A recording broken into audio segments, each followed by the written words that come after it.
back to Gracie Meets. There was a quote from Henry Matisse which said, "Creativity takes courage." And that's very true. To be creative, you have to put yourself out there in front of the world. That's what Shen does almost every day for her career. Shen was the first female graffiti artist in the Western US, so she has to have a lot of courage to do that. Well, Shen, tell the listeners a little bit about yourself. Okay, I'm a professional artist. I show my paintings in galleries around the country, and I also do commission portraits and paintings for individuals and corporations as well as murals. What kind of murals do you do?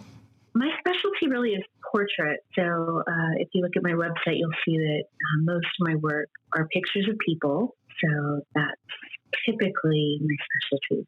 When did you start doing your art? I've made marks on things just as long as I've been able to hold a crayon. So my mom caught me painting my first mural with Crayolas on the back of the bedroom door. I think I was 3 or 4. And she got pretty mad when she first saw it. But then she looked at it and she realized, wow, that's actually not too bad. And so she left it up for a little while. When I was a teenager, I was the first female graffiti artist in the Western U.S., and my tag was Shen 210. Did you always want to be an artist? Or if you didn't, when did you know that you wanted to be an artist? I honestly haven't ever wanted to be anything other than an artist. It's just always been a very obvious thing for me. The rush that I get when I'm in the zone, which is when I'm in a really creative place and things are working, is just what I love. So being an artist is the only job that will allow me to do that. It's like the thrill of doing what you love and being able to express yourself. I feel that way with music. Do you? Are you a musician? Yes, I play cello. Oh, that's awesome. I love the cello. I'm in the orchestra at my high school, so it's like I get that thrill of being able to express myself that way. That's great. And then you get the thrill of also collaborating with others, which is neat. What has been your favorite piece of art that you've created? Well, I painted a mural last fall at FM 1960 and Stubner Airline here in Houston. That video's on my website. There's a few videos site. It's on my Facebook page, which is Shen 210. The mural was whitewashed before I completed it because it was protested. I poured my heart and soul into that piece more than any other painting I've ever done, and it was heartbreaking to watch it get painted over. However, I know that this mural touched many lives on the issue of the importance of human life and family. And that was what the mural was about. It was moms and dads with their babies and a newborn baby in a mom's belly, and the whole mural was the word love. So those pictures were inside the words, and I did that with spray paint, which is how I started out painting back when I was a teen. And it was really great to be able to work on such a huge scale. I think the mural was like 70 feet long, 20 feet high. I'm not sure. It was a pretty huge mural. I can't imagine how much it would hurt to see all of your hard work just disappear. Well, the really crazy thing is we were about 95% done. And we did this mural as a gift to the city of Houston to bring some beauty into an area that I felt really needed it, and bring some light, into an area where there was none before. It was just a plain white wall. And there were other artists who had their murals covered over as well. So it was rough, but I think some good things came out of it. And sometimes we don't know this side of heaven, why we're called to do things, but I knew God had put it on my heart to do that mural.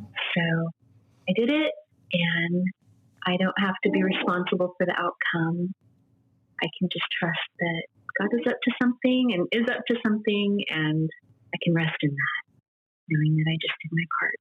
You were talking about the good things and how that's the good things. Why would a teenager want to think about this career for their future? Great question. Getting to be creative is very life-giving if you're a creative. There are just so many different types of art that you can, do as a career. It's not the easiest. So I would recommend, to anyone looking at becoming an artist, apprenticing with a professional or several professionals, getting some education from those who've been there. My education was very unconventional. I was primarily self-taught, but I did apprentice with artists that I really admired. And that approach worked really well for me. I started selling my art quite young, and that gave me confidence, and been able to just continue to build on that my whole career now, which is over 35 years.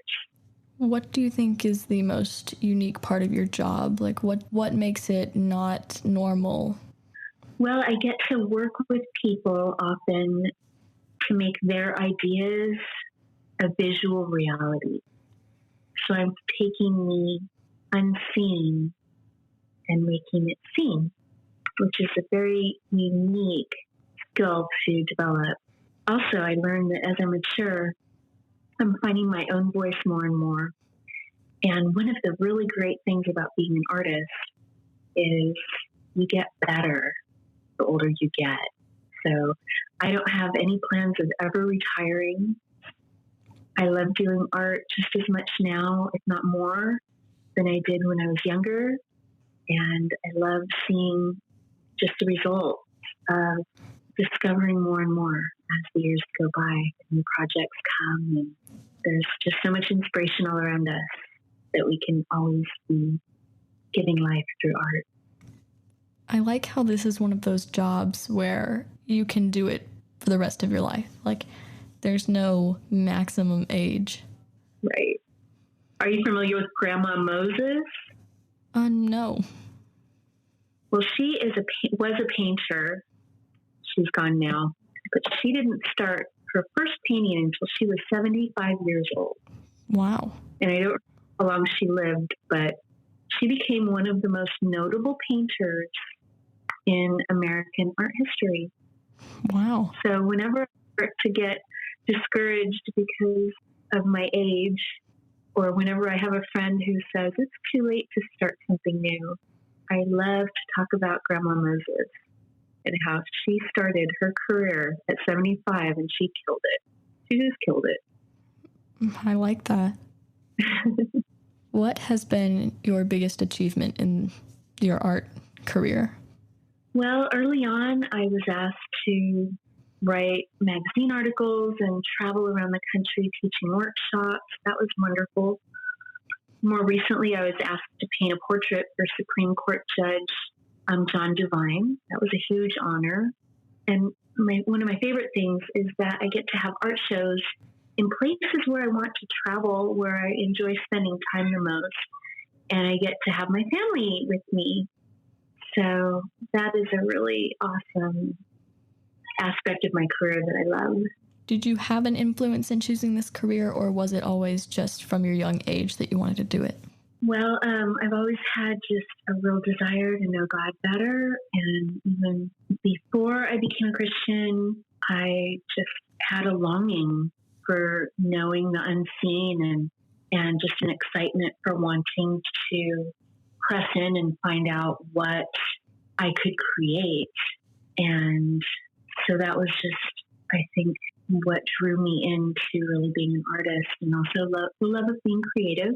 I met an artist by the name of Sun Bear when I was in my late teens, and he loved living the life of an artist and taught me many, many things about art and life. I apprenticed with him for several years.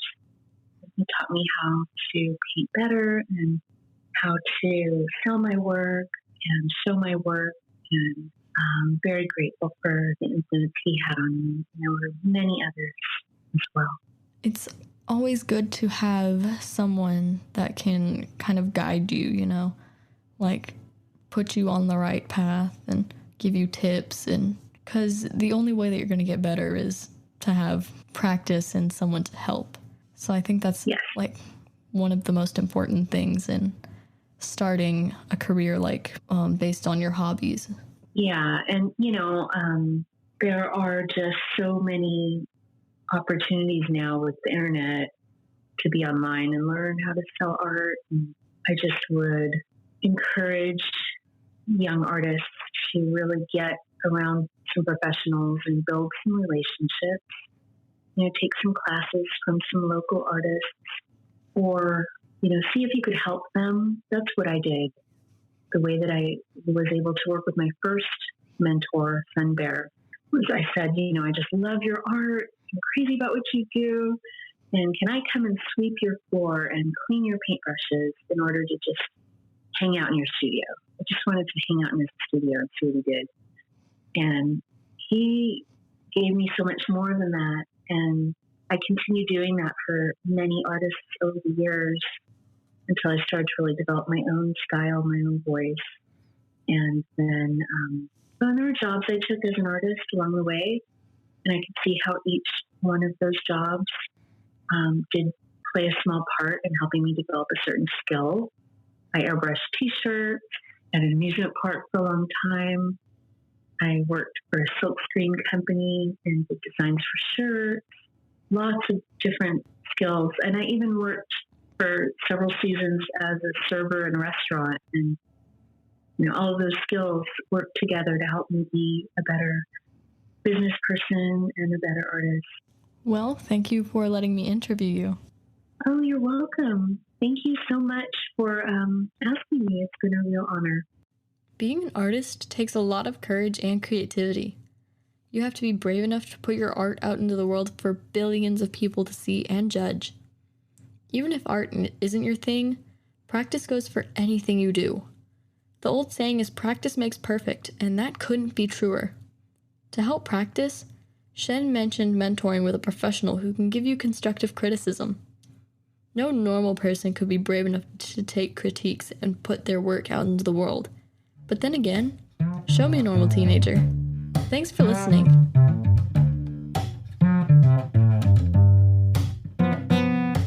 Thanks for tuning in. If you like Gracie Meets, subscribe so you can listen every time a new episode is dropped. And follow Gracie Meets on Instagram at Gracie.meets. Tune in next Saturday for an inspiring interview with a creative designer.